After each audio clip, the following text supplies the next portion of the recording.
Well, welcome to Noel's World of Whiskey. And what do we got tonight? Well, I'm going to take a break from my Scotland tour, and we're going to head to India. In fact, we're going to head to Goa, India. And we are going to visit a distillery called Paul John. And what I have here, it's sort of hard to get, not hard to get. It's going to get hard to get. It's their Oloroso Select, and just a little bit of information on, Paul John, and of course the Goan area of India. Very hot, not like Scotland, and he's been around for a while. He got into the single malts in I think it's 2008, 2009 is when he first started distilling, but his first launch, I believe, was 2012 in London. And we've come quite a ways. We're talking over 10 years now. And he was exclusively bourbon casks up until he started experimenting with sherry casks. And he's done a PX, and this is his Oloroso. So let's get into this. I've been patient. I've had this around for a while. I've been too busy with the Scottish tour, and I haven't finished with that. I still got a Talisker, part of my Talisker tour to do, because I did tour Talisker, and I did tour Blair Athol, Oban. There was a few places I did tour that I had Glenfarclas. So I did the Springbank, but we're in India, not Scotland. So here we are. Natural color, 48%, non-chill filtered. So, show you the box, I'll show you the bottle. So here we are. This is the box, and sort of a magnetic box here. Let's see, how do we open this baby here? I think it's like so, yeah, there. So it's a magnetic box, nice and sturdy, good, solid. Some people don't like to see these boxes because of recycling. I don't know, I hang on to mine, so maybe I don't look at it that way, but it's a beautiful box. Anyways, there's our bottle, typical of the Paul John bottles. That's a natural color, by the way, very dark. Now, my understanding is 5 years in bourbon casks, and we're looking at finishing off another couple of years in Oloroso. Now, that doesn't seem like a long time, but in a hot climate, like the Goan climate, on the west coast of India, they say that's equivalent to 3 to 4 years of Scottish years. So if you took, let's say, a 5-year Paul John, that's like a 15-year-old, say 12 to 15-year-old Scotch. So this is what I've, most of the sources and most of the information that I've researched, and of course Dr. Swan, that was basically how he looked at it as well, because he helped Amrut get started. But anyways, let's get going, because I have a video on Paul John, and you'll get enough information on that. So let's get this guy open. It's got to breathe.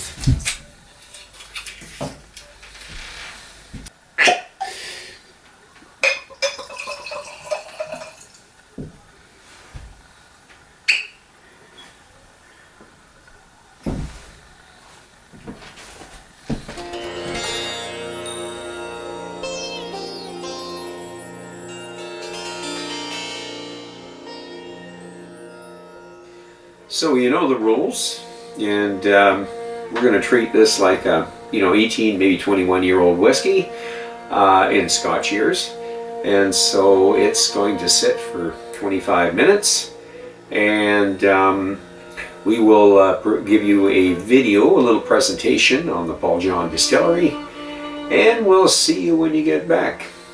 Slàinte mhath.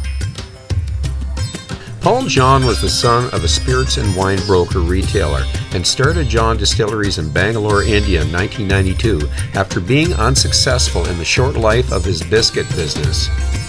Their first whiskies were for the Indian budget market. Paul John was introduced to malt whiskey during his 8 years in Florida and also made numerous trips to Scotland to study the process of making malt whiskey. By 2008, he'd built a pot still distillery in Goa, which produced the very first Paul John single malt brand. The single cask 161 was launched in London October 2012. Jim Murray gave it 94.5 points and the Liquid Gold Award. Today there are 7 core expressions that have all won numerous awards, but the Brilliance, the Edited, and the Bold are the flagship presentations. Longtime and current master distiller Michael de Souza has been with Paul John since 1999. In the past, Paul John has been using exclusively American bourbon barrels for its whiskey maturation, but is now experimenting with sherry butts.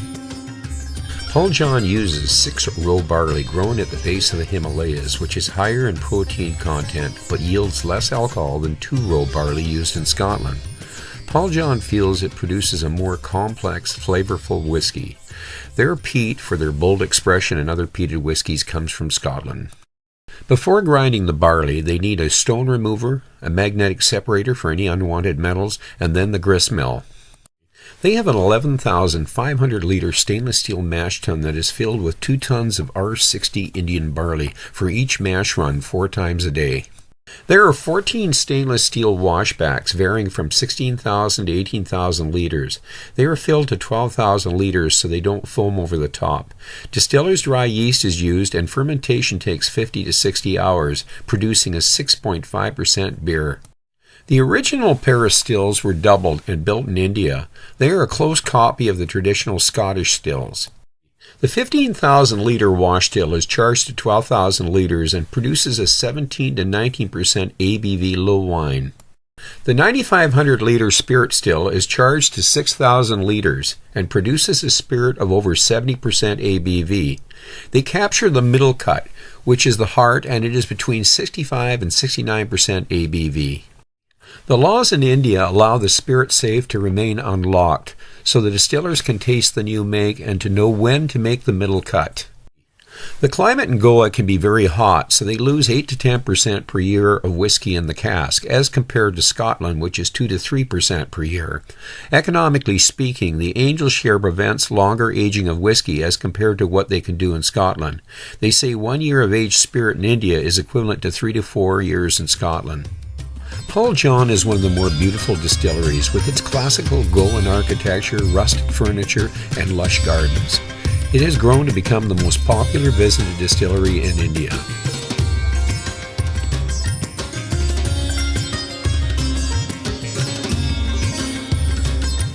Well, welcome back. So, we're going to get right into this, and we are going to give it the nose. So, 48% non-chill filtered, no added color. And this is an Oloroso finished Indian whiskey from the Goan area of India.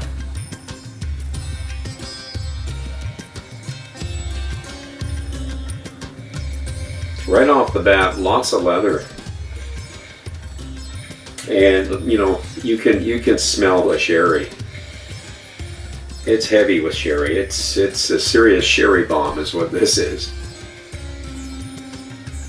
You know, it's got that arbor lore leather. And lots of chocolate. Dark chocolate.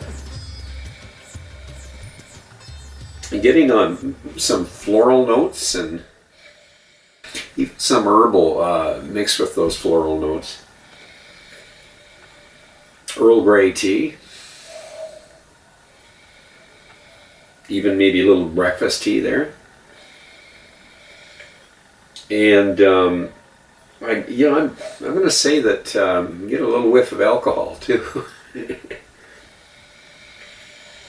We got some sweet treacle chocolate cake to maybe even some Christmas cake. nuts. Wow.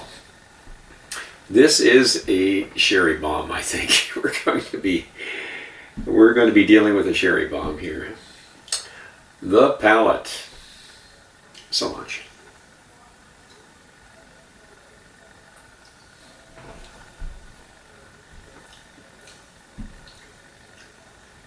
Fruity sherry.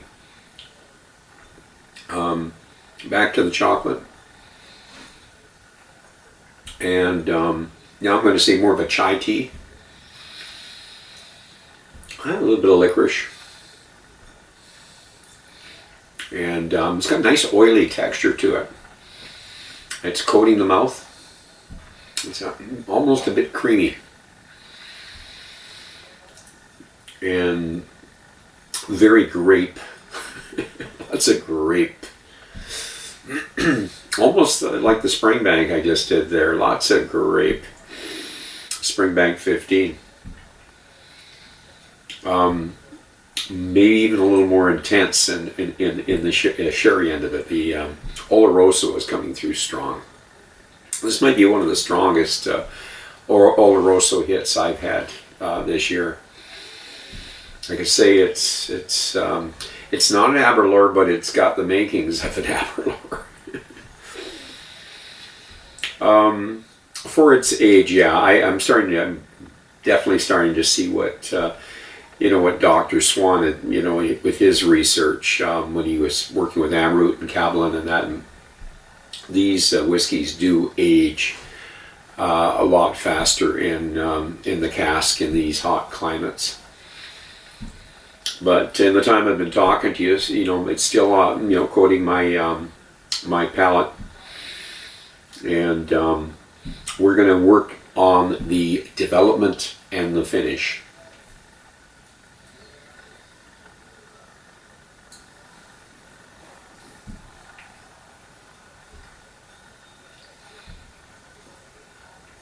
So spicy, more, we'll say spicy cake.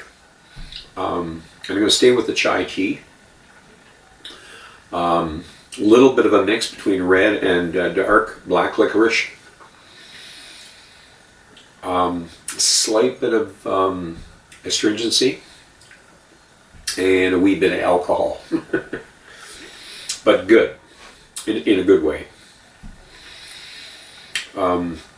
There's definitely a little bit of there's a few sour notes going through with the sweet, and like I say, very slight bitter, but boy, does it coat your mouth. Definitely, you've got fruit all through your mouth. I've got a little bit of tobacco going on, and coffee. The finish is going to be long. This is going to be a long finish. I'm going to add some water to this. Definitely is going to be interesting with water.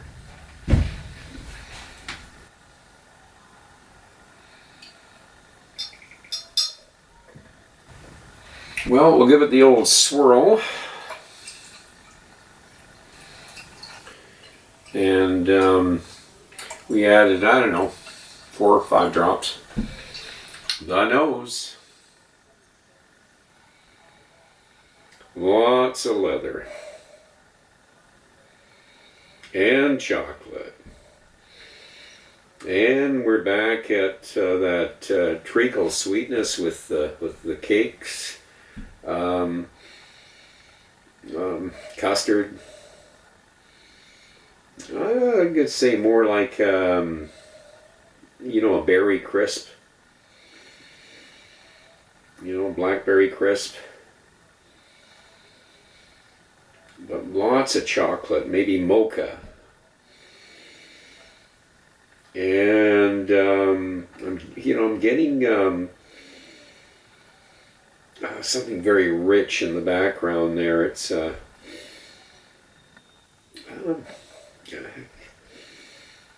paint freshly painted room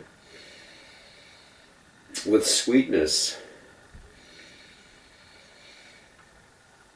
And the tobacco. Certainly the water, water didn't drown it, I'll say that. So, the palate with water.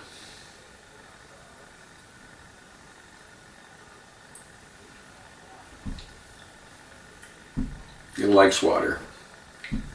The chocolate really has been emphasized here.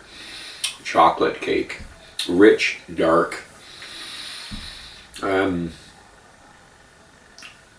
This is a real sherry bomb, this baby. I tell you. What do I think of this Indian whiskey? Well, there's something to the way they're able to get this aged, way beyond what it says it is. I mean, if it's 7 years, no. I've got lots of whiskeys around here that are, the 8-ish, non-age statement, but this is definitely more in the 15, 20 year. Definitely. Coating my mouth still, even with water. Oily. And I'm still going to stay with the black and the red licorice, cherry licorice there. Lots of fruit, lots of dark fruits. More date squares now. Date squares and fig Newtons and maybe even a little bit of Macintosh's toffee. Like it's coating the mouth with water, This is quite an impressive whiskey. Certainly wasn't sure what to expect other than I did sneak in and read some reviews, and certainly I didn't read one bad review, so I can see why. This is a really decent whiskey for a non-age statement. Paul John is... He's doing the right thing. Whatever he's doing it right. So I did quite a bit of research into the distillery to learn a little bit more about the distillery. Paul John himself as a creator of this whiskey, and of course his master distiller there, Michael D'Souza. They're interesting personalities, and I really believe they're going to grow if they can keep doing this, because this is an honest presentation. They're putting together a whiskey where, and it's all about economics, what you can afford to do, but they lose so much whiskey to the Angel share in India and of course in Taiwan, Kaplan. And even in in the States there in Kentucky in the summer, they lose whiskey. The Angel share supposedly takes up somewhere 9-10% a year of this whiskey, compared to like 2, maybe 3% in Scotland.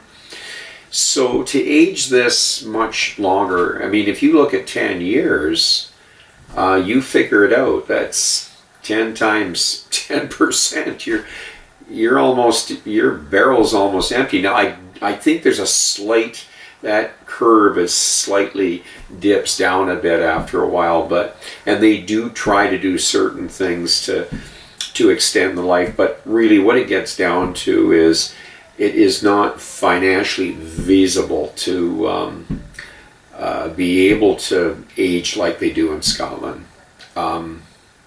It just doesn't work. They lose too much. So I think for what they're getting in 7 years is pretty incredible. You can squeak another year or two. Would you pay the extra? Because it's going to cost more. This is definitely going to be up there. It's going to be an 86er, 85, 86 for sure. Yeah, I'm going to say 85 to 86. We'll see where I put it there. this is one of those I might have to go back to. I'm a little surprised when I got into it there at first. It was quite intense at first, but I settled it down with water. Boy, it's a great whiskey. I paid, what did I pay for this? In the 135-ish. Somewhere around there, 130, 135-ish. That's a deal. That's a heck of a deal. I'm going to say if you can get this, the Oloroso Select, go for it. If you like the sherry bombs, and it's not for a newbie.